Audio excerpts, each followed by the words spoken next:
क्रिस्त में मेरे प्यारे भाई और बहनों, आज का टॉपिक है कि 666 अर्थात शैतान का छाप लगाना है या नहीं। आप YouTube में इसके विषय में 666 के विषय में बहुत से वीडियो देखे होंगे और उन सभी वीडियो में यही सुने हैं कि हमें इस छाप को अपने शरीर पे लेना नहीं है। यदि हम लेंगे तो परमेश्वर हमें दंड देगा और अनंत अग्नि में हम सबको, जितने भी इस छाप को लेते हैं उन सबको परमेश्वर अनंत अग्नि में डालेंगे। ये हम आज तक सीखते आए हैं, सुनते आए हैं। हर एक वीडियो में जहां भी 666 के आपको वीडियो देखने को मिलेंगे, आप यही सुनेंगे, यही और देखने को मिलेंगे, क्योंकि हमारे जो बड़े से बड़े प्रचारक है वो यही सिखाते हैं कि इस छाप को लेना ही नहीं है, ये शैतान का छाप है। अर्थात 666 जो है वो शैतान का छाप है। इसे आप अपने शरीर पर लेते हैं तो आपको परमेश्वर अनंत आग में डालेंगे, अर्थात नरक में आपको जीवन भर अनंत जीवन तक तड़पना पड़ेंगे। इसलिए मेरे प्यारे भाई और बहनों, इस छाप को नहीं लेना, ऐसे हमको सिखाए जाते हैं। लेकिन मैं आज आपको इसके विषय में अलग ही तरीके से सिखाऊंगा, अलग ही तरीके से हम परमेश्वर के वचनों के अनुसार देखेंगे और नई रीति से सीखने की कोशिश करेंगे। तो इस वीडियो का आप पूरा जरूर देखिए, ज़्यादा लंबा नहीं बनाएंगे, छोटे वीडियो बनाएंगे और समझने लायक वीडियो जरूर बनाएंगे। तो आइए हम सबसे पहले परमेश्वर के वचन को पढ़ेंगे। प्रकाशना ग्रंथ अध्याय 13 पद संख्या 17 में, जिस पर वह छाप पशु का नाम या उसके नाम की संख्या नहीं लगी है, वह खरीदा और बेच नहीं सकता। यह प्रज्ञा की आवश्यकता है। जो बुद्धिमान है वह पशु के नाम की संख्या निकाल ले, क्योंकि वह किसी मनुष्य के नाम की संख्या है और उसकी संख्या 666 है। यहाँ पर परमेश्वर के वचन में लिखा है कि जिस पर वह छाप पशु का नाम या उसके नाम की संख्या नहीं लगी है, वो व्यक्ति छोटा हो या बड़ा हो, गरीब हो या धनवान हो, या यूं समझिए कोई भी रीजन के हो, मुस्लिम, सिख, ईसाई, बुद्धिस्ट, पारसी या जो भी व्यक्ति हो, कारा हो, गोरा हो, जो भी हो, अगर ये क्या बोलते हैं, यहां पर लिखा है पशु का नाम या उसके नाम की संख्या, यदि उसके माथे या हाथ पर छाप के रूप में नहीं लगा है तो वो क्या बेच नहीं सकते कोई भी सामान मार्केट में, और दूसरी बात खरीद नहीं सकते। अब हमें आज तक सिखाए गए हैं कि इस छाप को लेना ही नहीं है, नहीं तो हमें अनंत आग में डाले जाएंगे, हमें अनंत आग में अर्थात नरक में तड़पना पड़ेंगे। तो हमें सीखने को क्या, मतलब अभी वचन में हम क्या देख रहे हैं कि यदि वो छाप को नहीं लगाएंगे तो हम बेच नहीं सकते और खरीद नहीं, फिर हम जीवन कैसे बिताएंगे। हमारे छोटे छोटे बच्चे, हो सकता है किसी के यहाँ दूध पिलाते हुए महिला है, या हो सकता है किसी के यहाँ गर्भवती महिला होंगी, या और बूढ़े माँ बाप रहेंगे, किसी को मेडिसिन की जरूरत है, तो क्या उसे तड़प तड़प के मरते हुए हमें देखेंगे, हमें देखना पड़ेंगे? क्या हम लोग उसे तड़प तड़प के मरते हुए देख सकते हैं, या खुद अपने आप को तड़प तड़प के नष्ट करना है, अपने आप को मारना है तड़पा तड़पा के यीशु मसीह के नाम पर? क्योंकि उस समय आप अब छाप को नहीं लेंगे अपने ऊपर या अपने परिवार को नहीं लगाने देंगे तो आप बेच नहीं सकते, कुछ खरीद नहीं सकते, यहाँ तक कि पानी भी पीना मुश्किल हो जाएगा। आपके जीवन, आपको पानी भी मिलेंगे नहीं, तो फिर कैसे होगा? हमें तड़प तड़प के मरना पड़ेंगे ना। हमारे बच्चे हमारे सामने तड़प तड़प के मरेंगे, हमारे माँ बाप, हमारे हो सकता है गर्भवती महिला, दूध पिलाती हुई महिला, बीमार माँ बाप पूरी रीति से तड़प तड़प के मर जाएंगे और प्रभु यीशु मसीह ऐसे लोगों से प्रसन्न होंगे। सोचो, आप सोच के देखिए, 2 मिनट सोचिए, गहराई से सोचिए। मेरे प्रिय भाई और बहनों, हमें समझने की जरूरत है। देखो, सबसे पहली बात क्या है? समझने वाली बात है, हम कौन से नजरिए से, किस नजरिए से, किस वचन को देखते हैं, ये मायने रखता है। हमारे देखने के नजरिया, सोचने के नजरिया अच्छी होना चाहिए, परमेश्वर के वचनों के अनुसार होना चाहिए। जब हम पढ़ते हैं राजा के दूसरे ग्रंथ में अध्याय 5 पर और वहां 1 से, तो वहां पर लिखा है, एक नामान कोढ़ी के विषय में लिखा हुआ है। ये हर विश्वासी इसके विषय में जानते हैं, क्योंकि वो उस समय का हीरो है, समझो। क्योंकि परमेश्वर इस्राएल में, परमेश्वर के वचन में लिखा है, इस्राएल में बहुत से कोढ़ी थे, लेकिन सिर्फ और सिर्फ नामान ही स्वस्थ हुए, नामान ही अच्छे भले हुए। और कोई इस्राएल में कितने भी कोढ़ी थे, लेकिन किसी को परमेश्वर ने चंगाई नहीं दी। इसलिए उसे पुराने नियम का हीरो कहते हैं, क्योंकि वो इस्राएली नहीं होने के बावजूद भी परमेश्वर उस पर प्रसन्न थे, परमेश्वर के अनुग्रह थे उसके ऊपर, और वो अपने राजा का कृपा दृष्टि प्राप्त थी उसे, और वो सेना का अध्यक्ष थे, राजा का सेना अध्यक्ष थे वो, और परमेश्वर उसके द्वारा बहुत से युद्ध जिताए थे। देखो, इस प्रकार से बातें हैं। और वो जब ठीक होने के बाद एलीशा ने उसे कहा कि आप जाइए और यरदन नदी में 7 बार डुबकी लगाएं और आप पहले के जैसे स्वस्थ हो जाएंगे। और वो पहले तो इनकार किया, फिर बाद में जाकर उसने डुबकी लगाया और देखा कि उसके 7 बार डुबकी लगाने से उसके त्वचा एकदम मुलायम, यूं समझिए कि छोटे बालक के समान हो गया। फिर वो कहता है अध्याय 5 पद और 15 में कहता है, अब मैं जान गया हूं कि इस्राएल को छोड़कर और कहीं पृथ्वी पर कोई देवता नहीं है, और पृथ्वी पर कोई ईश्वर नहीं है, सिर्फ इस्राएल का ईश्वर ही ईश्वर, मैं जान गया हूं बोलता है। और उसके ही हम जब 17 वाक्य में पढ़ेंगे तो वहां पर लिखा है, अब से प्रभु को छोड़कर किसी और देवता को होम तथा बलि नहीं चढ़ाऊंगा। उसने मुंह पर अपने कबूली कर रहा है कि मैं इस्राएल के जो ईश्वर है उसे छोड़कर किसी दूसरे को और होम बलि नहीं चढ़ाऊंगा, सिर्फ उसी को, इस्राएल का जो ईश्वर है उसी को।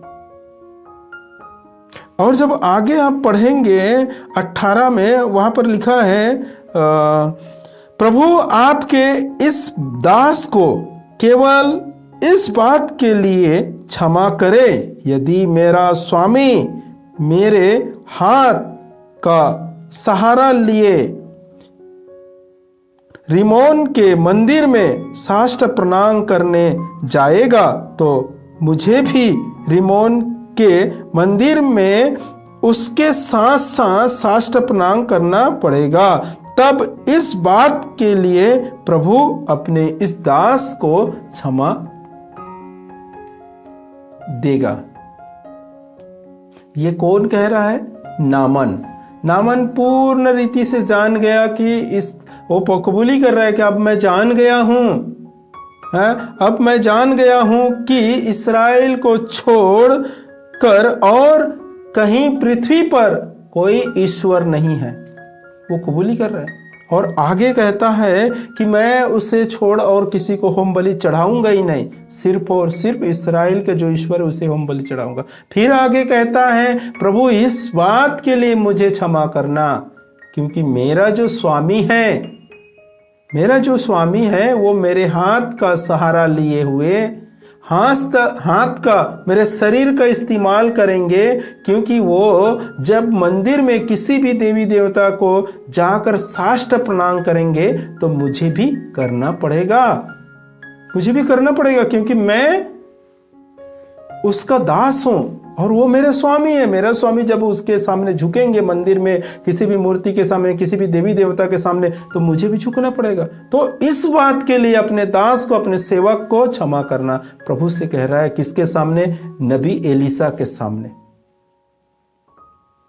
क्योंकि ये जो हाथ का इस्तेमाल करेगा, मेरे शरीर के इस्तेमाल करेगा, लेकिन मेरे मन, मेरे तन, पूरे जो हृदय है वो प्रभु पर लगा हुआ है। और जब आगे हम पढ़ेंगे 19 पे, तो एलीशा ने उसे उत्तर दिया, सकुशल चले जाइए। उसे बोल रहे कि आप खुशी खुशी अपने घर जाइए। वहां पर नबी ने ये नहीं कहा कि आप ईश्वर को तो जान गए हैं, आपके इतने बड़े चमत्कार किए हैं, आप कोढ़ी थे, आप कोढ़ से पीड़ित थे, आपको परमेश्वर ने तुरंत कुछ क्षण में इतने बड़े चमत्कार दिखाए, चंगाई किए, फिर भी आप कह रहे हैं कि आप किसी भी देवी देवता के सामने झुकेंगे, किसी को भी साष्ट प्रणाम करेंगे? क्या आप ईश्वर को नहीं पहचाने? ऐसे नबी को उत्तर देना था वहां पर। अगर आप रहते उसकी जगह में तो यही कहते, आप सब कुछ छोड़ दीजिए, आप पूरे इस दुनिया को छोड़ दो, क्योंकि ईश्वर को आप जान गए। यही कह रहे थे, आप यही शिक्षा दिए रहते वहां पर होने से। उस नबी की जगह में अगर आज के जो प्रचारक लोग हैं और वो वहां पर खड़े रहते तो क्या कहते? आपको इतना बड़ा चमत्कार मिला है, आपको परमेश्वर ने चुन लिया है, आपको परमेश्वर ने ऊंचा उठाया है, देखो परमेश्वर आपके ऊपर इतना बड़ा अनुग्रह किया है, आप परमेश्वर के लिए क्या करेंगे? परमेश्वर के लिए आपके स्वामी को छोड़ दीजिए, परमेश्वर के लिए आप सब कुछ छोड़ दीजिए और परमेश्वर के लिए जीवन बिताइए। यही कह रहे थे आप।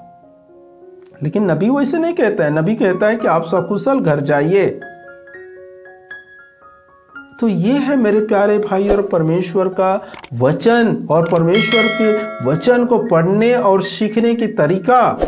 और उस व्यक्ति को, उस हीरो व्यक्ति को, हीरो हम क्यों कहते हैं? क्योंकि इस पुराने ग्रंथ में सिर्फ एक ही है जो नामन कोढ़ से शुद्ध हुए, इसलिए हीरो है। और उसके साक्ष्य प्रभु यीशु मसीह संत लूकस के सुसमाचार अध्याय 4 पद संख्या 27 में क्या कह रहे हैं सुनिए। और नबी एलियाह के दिनों में इस्राएल में बहुत से कोढ़ी थे, फिर भी उनमें कोई नहीं बल्कि सिरी नामन ही निरोग किया गया था। कौन? सिर्फ नामन, और कोई दूसरा नहीं। उस समय बहुत से कोढ़ी थे, लेकिन क्यों? इसमें क्या ऐसे खास बात थे जो इसको परमेश्वर ने शुद्ध किए? उस समय तो बहुत से कोढ़ी थे, क्या खास बात थी? इसके अंदर कौन से ऐसे गुण थे जिसके कारण से परमेश्वर इसे प्रसन्न हुए? इसके द्वारा बहुत से युद्ध को भी जिताए और इस पर प्रसन्न थे परमेश्वर। क्यों? जबकि इस्राएली नहीं थे ये नामन। बताइए क्यों? सोचिए। क्योंकि ये आज्ञाकारी थे, हर एक अपने स्वामी की बातों को सुनने और मानने वाला व्यक्ति थे। परमेश्वर ऐसे व्यक्तियों के ऊपर हमेशा अपने नजर टिकाए रहते हैं, हमेशा अपनी कृपा और दृष्टि बनाए रखते हैं। आप जब पढ़ेंगे प्रभु यीशु मसीह के बारे में, वहां पर इफिसियों के पत्र में लिखा है कि वो आज्ञाकारी बनकर रहा, क्रूस मरण तक आज्ञाकारी बनकर रहा। ये आज्ञाकारी को परमेश्वर बहुत पसंद करता है।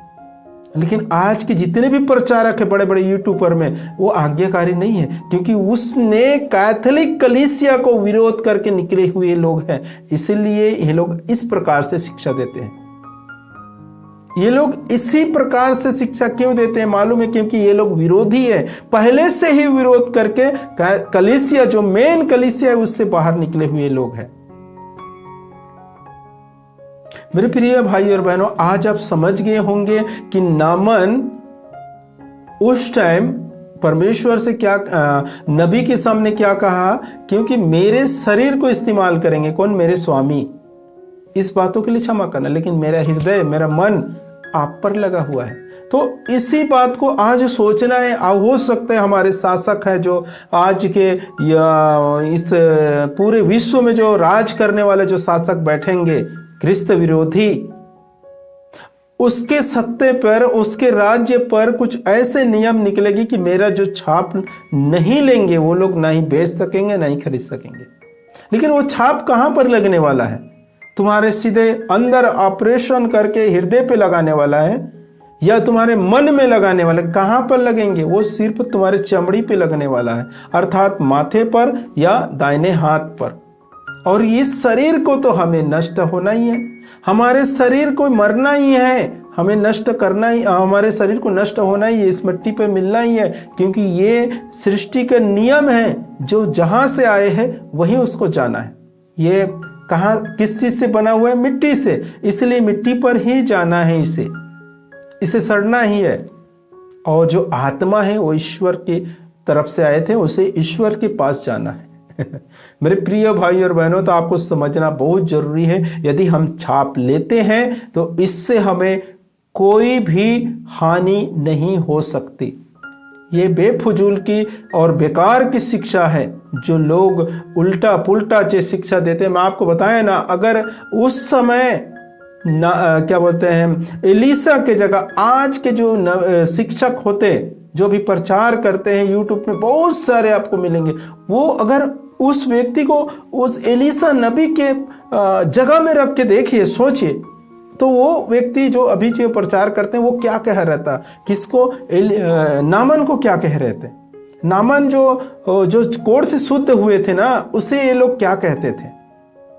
उस समय क्या कहते? अब उस समय तो वो नबी जो एलिसा है कुछ भी नहीं कहा कि आप सकुशल अपने घर जाओ बोला, जबकि उसी के सामने कहा है।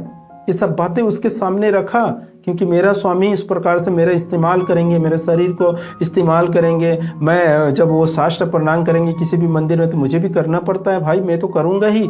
इस प्रकार से सब बातें उसके सामने बोला।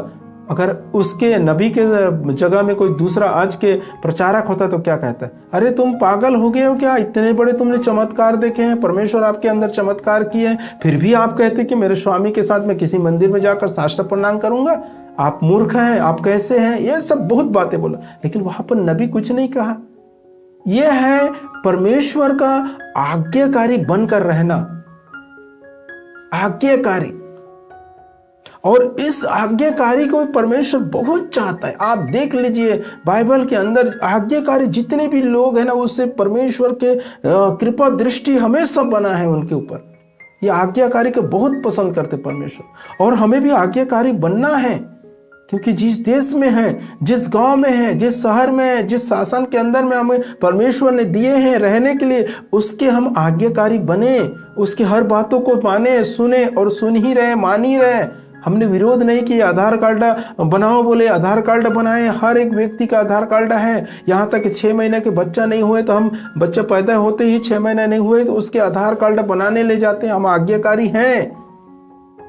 अभी तक जो कोरोना काल आया उसमें वैक्सीन लगाओ, सबने वैक्सीन लगाया। इसके बारे में बहुत सारे विरोध किए, बहुत सारे लोग वीडियो बनाए हमारे क्रिश्चियन भाई लोगों ने, ऐसे मत लगाओ नहीं तो आप नरक में जाएंगे, ये है वो है, क्या न जाने कितने सारे बातें बोले। लेकिन हम सब ने उस वैक्सीन को लगाए हैं, क्योंकि हमें मालूम है कि जिस प्रकार आप जब बाइबल में पढ़ते हैं तो वहाँ एक बार इस्राएली लोगों के बीच में ये अमलोकी लोगों ने युद्ध करने के लिए इस्राएल के राजा के पास उन लोगों ने पड़ाव डाला। और वो कौन से दिन? संडे के दिन, रविवार के दिन। तब राजा ने युद्ध करने के लिए इजाजत दिए, परमिशन दिए, कि घोषणा की कि जाओ युद्ध की तैयारी करो। तो बाकी इस्राएली लोगों ने क्या कहा मालूम है क्या? कि नहीं, आज विश्राम के दिन है। हमारा ईश्वर जिसने सृष्टि बनाए, जिसने हम सबको बनाया, उसने विश्राम दिन के लिए कहा है। विश्राम के दिन है, इस दिन कुछ भी काम नहीं करेंगे। लेकिन उस राजा ने कहा वो स्वर्ग का स्वामी है, लेकिन अभी वर्तमान का स्वामी मैं हूं। इस धरती का, इस शासक, जहाँ जिस जगह में मुझे सौंपा है, मुझे दिए है वो परमेश्वर, वहाँ का स्वामी मैं हूँ। और इस स्वामी होने का अधिकार, इसके कारण से मैं तुम्हें आदेश देता हूँ कि जाओ लड़ाई के लिए। और वो लोग, इस्राएली लोग एक हाथों से लड़ाई कर रहे थे और मुंह से प्रार्थना कर रहे थे। पूरे इस्राएली लोग युद्ध जीत के वापस आए। तो यही बातें मेरे प्रिय भाई और बहनों कि हमें भी जानना है इन बातों को, हमें आज्ञाकारी बनना है। हम जिस देश, जिस शहर, जिस नगर में रहते हैं उसके अधीन रहना है। ये परमेश्वर की इच्छा है, परमेश्वर की आज्ञा है। और इससे हमें कोई हानि नहीं होगा, इससे हमें कोई नुकसान नहीं होगा। हम परमेश्वर के पास ही पहुंचेंगे, क्योंकि परमेश्वर यही चाहता है। इसीलिए तो परमेश्वर उस नामन को शुद्ध किए, उसको बचाए, उसे कोढ़ से मुक्त किए। क्या खास बात थे उस नामन के अंदर? वही थे जो आज्ञाकारी, जो परमेश्वर चाहता है वही उसके अंदर कूट कूट के भरा हुआ था, वो है आज्ञाकारी। और उसके साक्ष्य प्रभु यीशु मसीह नए नियम में लोगों के सामने रख रहे हैं।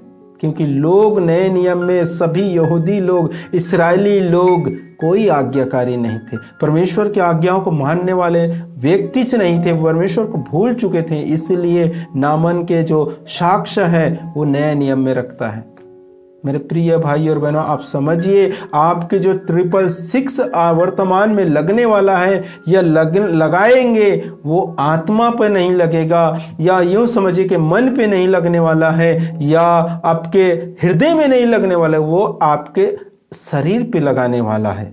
और वो शरीर जो है वो नष्ट होने वाला है। क्योंकि हम रोमियो के पत्र में जब पढ़ते हैं अध्याय 6 पद संख्या 33 में, तो वहां पर कहता है पाप का वेतन मृत्यु है, परंतु ईश्वर का वरदान, ईश्वर के वरदान हमारे प्रभु यीशु मसीह में। वरदान कहां पर है? प्रभु यीशु मसीह में। मेरे प्यारे भाई और बहनों, मैं आशा करता हूं कि इस वीडियो के माध्यम से आप लोग समझ गए होंगे कि हमें लगाना है या नहीं। ये आप तय कीजिए, किसी के बहकाव में ना आए। लगाएंगे तो फायदा में रहेंगे, नहीं लगाएंगे तो आपके परिवार, आपके रिश्तेदार, आपके जो भी सगा संबंधित है उससे और खुद तड़प तड़प के मरते हुए देखना पड़ेंगे। आप अपने आंखों के सामने मरते हुए देखेंगे, तड़पते हुए।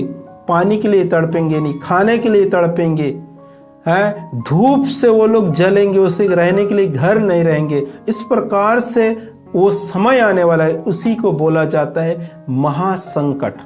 परमेश्वर इन वचनों के द्वारा आपको और आपके परिवार को भरपूर मात्रा में आशीष प्रदान करें। आप सभी को जय यीशु।